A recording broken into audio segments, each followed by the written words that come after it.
seems that we live in the best of times and the worst of times simultaneously. How can that be? And from what I'm seeing on my social media feeds, people appear to be literally split right down the way on which one they think we're in.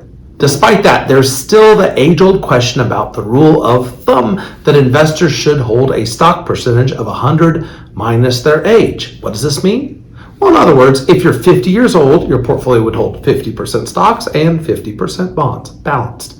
On the other hand, a 30-year-old should hold 70% stocks. Now, let me tell you how this ends before I tell you a couple stories. Because I have no idea of your current situation, I have no idea what the right answer for you is on what you should hold. I mean, you and your spouse could be between ages 60 and 65 with plenty of money coming in from pensions and Social Security. Your need for funds from your retirement accounts may not be that high. So that formula that we just discussed, 100 minus your age, may be just the right thing for you. Or on the other hand, you may be a 50-year-old widow. Sorry, your husband left you no life insurance policy. Shame on him. And retirement accounts that you thought you'd both be funding for years to come.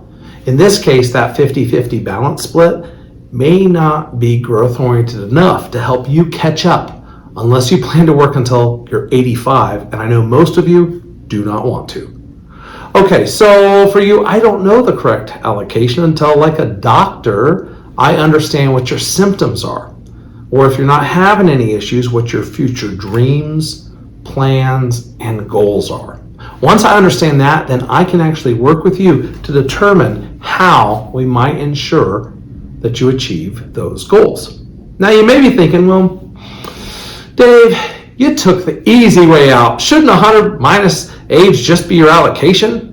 Well, it should be that simple, and I honestly wish it was. Unfortunately, though, we don't live in a return where stock returns are dependable.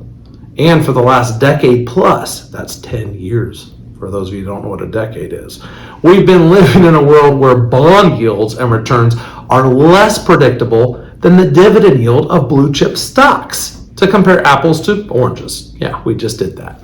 That said, a yield is a yield. It's still cash flow, whether it's from earnings or debt. And with Federal Reserve Chairman Jerome Powell reiterating just the other week that they will be using a full range of tools to support the economy, well, bond rates aren't likely to budge significantly more anytime soon.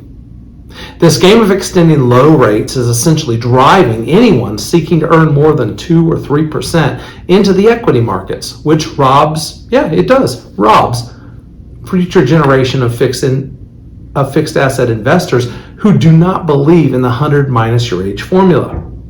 And this February action, from the Fed all but sticks its tongue out at the theory that a balanced account best guards against volatility. That's not necessarily the case in this climate.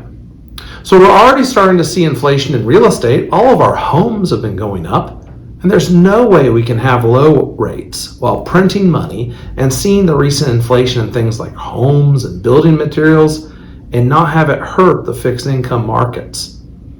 At Family Financial Partners over the last decade, we have heeded the warnings on this issue by intentionally carrying less fixed income to try to remedy the market manipulation that is occurring by the Federal Reserve. I've seen client portfolios in the 50 and up age group that have basically half their portfolios with bonds doing nothing and the other half doing whatever the markets did. For folks in this situation, they didn't understand why their overall balanced portfolio wasn't performing. They simply hadn't given any consideration to interest rates and the fact that the Fed is literally driving people out of fixed income and into equities.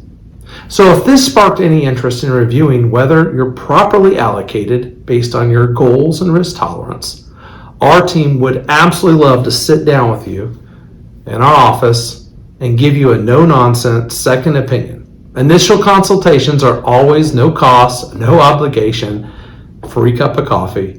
And I know many of you who read this are self-directed investors, and you're proud of that. Hey, hats off to you. If you do what I do for a living as a hobby or your retirement job, that's absolutely great because you're being responsible with your finances. But For the rest of you who aren't working with us, I would suggest taking the time to just compare me and my thoughts, as I have absolutely nothing to lose in helping educate you with what you hear from your current advisor or the internet. Is it different? What's their angle versus ours? See, because our only angle is to help our client families do everything that they can to achieve their goals based on their individual risk tolerance. So here's to continuing that discussion about your investment journey in 2021. Let's watch the Fed and how they impact and affect inflation bonds and inflation rates together.